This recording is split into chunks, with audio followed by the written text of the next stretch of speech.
we only really know how to compute the derivative of a thing like x to the 5 at this point without, necessarily going through the definition, right? That's the only real rule or shortcut that we have at this point.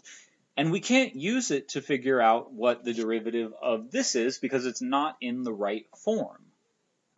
So we also can't say what the derivative of this is because, again, it's not a simple monomial, so to speak. Well, that is a monomial, but in any case, it's not of the right form for the power rule.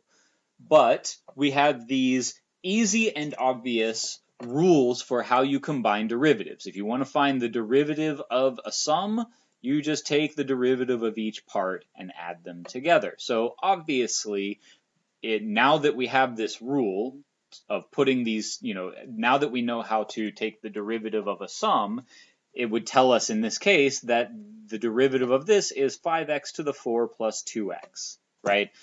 Just take the derivative of the parts and sum them together. That's what this formula says. This says that if you have a constant multiple, and that is important, emphasis on the constant, like here, just 2. If you have a constant multiple, then you can just move it outside of the derivative and take the derivative of the non-constant part. So in this case, you would have 2 times 5x to the 4, which simplifies to 10x to the 4. So these are pretty simple, derivative rules for composite functions that are put together in some sort of like, collection of operations or something like that. Okay, so that's the rule, and as long as you can use it in the exercises, you can skip the rest of this video, but I will provide the proofs.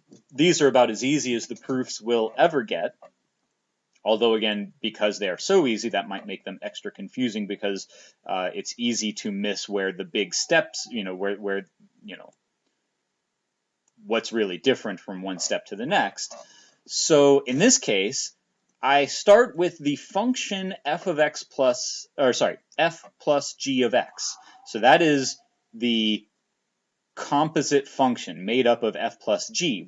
Now, this function is defined as, how do you get the y value given some x value?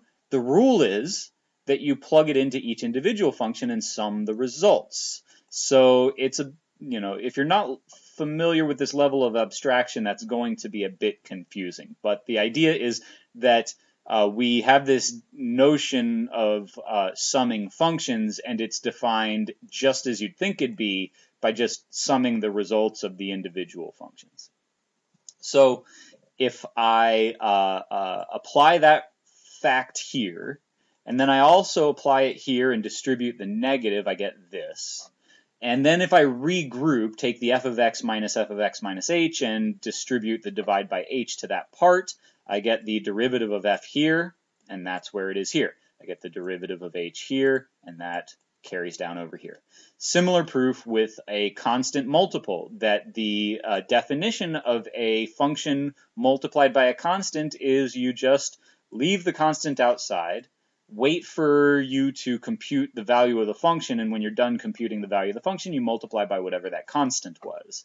And so I apply that in both parts in the numerator, factor out the constant to the outside. Now I have the definition of the derivative f prime here, so the c just kind of carries along.